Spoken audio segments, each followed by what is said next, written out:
Blur tools নিয়ে কথা বলবো, চলুন ভিডিওটি শুরু করা যাক। প্রথমে একটা ছবিতে আমরা এরকম নিয়ে একটা মাপ, পাসপোর্ট সাইজ বা যে কোনো একটা মাপ দিয়ে আমরা ছবিটা ক্রপ করলাম। সিলেকশন অ্যান্ড মার্কস এর শর্টকাট কি হচ্ছে কন্ট্রোল অল্টার আর। চাপ দিলে পরেই আপনার এরকম একটা সিলেকশন আসবে। এখান থেকে আপনি যে কোনোভাবে একটা সিলেকশন এরকমভাবে একটা কালার আপনার ধরে নিতে পারবেন। আমি এটা নিলাম, ওকে। দিয়ে এখানে সাবজেক্ট সিলেকশন, তারপর হেয়ার সিলেকশন। এই হেয়ার সিলেকশনটা দিলে কী হবে যে আপনার এই ভিতরের যে নীল নীল একটু ভাব আছে অংশগুলো থাকে, এই অংশগুলো রিমুভ হয়ে যাবে। তারপর আপনার এই টুলসটা ব্যবহার করে আরও সুন্দরভাবে এরকমভাবে আপনি কাজ করে নিতে পারবেন। এইরকম সাইড দিয়ে একটু ধরলে, এরকম সাইড দিয়ে একটু ধরলে, হালকা করে দাঁড়িয়ে এই সাইডটা একটু এরকমভাবে দিয়ে নিলেন, এখান থেকে একটু এই সাইডটা একটু এরকমভাবে দিয়ে নিলেন। নেওয়ার পর এটা যদি এরকম থাকে তো এরকমভাবে ক্লিক দিয়ে খুলে নেবেন। নেওয়ার পর এখানে new layer with layer mark, তারপর ওকে। তারপর এখানে একটা নিউ লেয়ার ধরে নেবেন। নেওয়ার পর এখান থেকে একটা ব্যাকগ্রাউন্ড এখানে ক্লিক দিলে পরে এইরকম অপশান আসা যাবে। যে কোনো একটা ব্যাকগ্রাউন্ড এরকমভাবে আপনি সিলেক্ট করে নিয়ে ওকে করবেন। কন্ট্রোল ধরে ব্যাক স্পেস দিলে এটা ফিল হয়ে যাবে। আর এটা আপনি এরকমভাবে নিচে নিয়ে আসবেন। কন্ট্রোল জে দিয়ে ডুপ্লিকেট করে নিলাম, এই লেয়ারের চোখটা ওঠায় দিলাম। এখানে ডান বাটনে ক্লিক করে অ্যাপ্লাই লেয়ার মার্কস, ওকে। করার পর আপনার এই টুলসটা সিলেক্ট করে রেখে দেখুন আপনার ছবির যেখানেই আপনার একটু ব্লার প্রয়োজন আপনি সেই অংশে এটা নিয়ে যায় এরকমভাবে একটু স্যাম্পলভাবে টাচ করলে মাউস ধরে এরকম টাচ করলে পরে আপনি এই জায়গাগুলো ব্লার হয়ে যাচ্ছে। এটা শেপটা আপনি কমাতে পারবেন কন্ট্রোল দিয়ে জেড, তাহলে এটা ব্যাগ হয়ে আসবে।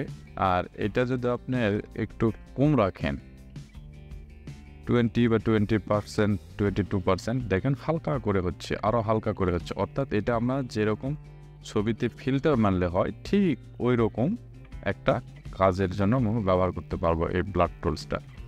এই দেখুন আমি একটা সুন্দরভাবে এরকমভাবে ব্লার করে দিচ্ছি, ওকে। আর এই চোখটা রেখে গেলাম, এই চোখটা উঠায় দিলাম। এটা হলো পূর্বের ছবি আর এটা হলো আপনার যেটা ব্লার করছি সেই ছবি। তো এরকমভাবে এই ব্লার টুলস নিয়ে কাজ করতে পারবেন আপনারা। কন্ট্রোল জে দিয়ে আবার ছবিটা ডুপ্লিকেট করে নিলাম আর এটা আপনার অ্যাপ্লাই লেয়ার মার্কস করে দিলাম। এটা হচ্ছে আপনার শার্প পেন টুলস, এটা সিলেক্ট করে নিলাম। তো নেওয়ার পর দেখুন অনেক সময় আমাদের ছবিতে চোখ বা একটু চোখের ভুরুটা কম দেখা যায়, সেটা শার্প করার জন্য এটা কন্ট্রোল জে দিয়ে আবার একটা ডুপ্লিকেট করে নিলাম। এই চোখটা উঠায় দিলাম, বা থাকলেও সমস্যা নাই, এটা থাক।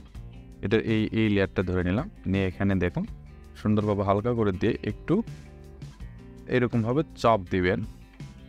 দেখুন আরও স্পষ্ট করে এই ছবিটা, এই শার্পনেসগুলো আমার দেখা যাচ্ছে। দেখুন আরও স্পষ্টভাবে আমাদের দেখুন ছবিটা দেখা যাচ্ছে। এই চোখটা উঠায় দিলাম, এটা পূর্বের ছবি আর এটা এখনের ছবি। এটা হচ্ছে আপনার কোথাও যদি আপনার ছবিটা স্পষ্ট মনে হয় যে ব্লার বেশি হচ্ছে, ওই জায়গাটা একটু ভালোভাবে দেখতে হবে, সেই জায়গাতে আপনি এরকমভাবে এটাতে হালকা করে একটু ব্রাশ করে দিবেন, দিলেই আপনার ছবিটা স্পষ্টভাবে দেখতে পাবেন। সো এটার কাজ শেষ, ওকে। এরপরে হচ্ছে আপনার সামোডিজি টুলস, ইরেজার টুলসটা ব্যবহার করলাম। ধরে নেন এরকমভাবে আমাদের হেয়ারটা ক্রপ হয়ে যায়। এরকমভাবে আমাদের হেয়ার যখন ক্রপ হয়ে যায় তখন ছবিটা রিয়েল থাকে না। তখন আমরা হচ্ছে এই সামোড্রেগেল টুলস ব্যবহার করব। এইরকমভাবে ছবিটার লেয়ারটা ধরে নিলাম, এখান থেকে ক্লিক ধরবো, এখান থেকে ক্লিক ধরে হালকা করে এরকমভাবে ড্রপ করব। দেখুন আমাদের এখানে রিয়েল চুলের মতন একটা ভাব চলে আসতেছে। তো আমরা এইরকম রিয়েল চুলের মতন একটা ভাব আনার জন্য আমরা এইরকমভাবে এই টুলসটা ব্যবহার করে থাকি। তো মূলত হলো এই আপনার একটা সাধারণভাবে একটু ধারণা দিয়ে দিলাম এই টুলস সম্পর্কে।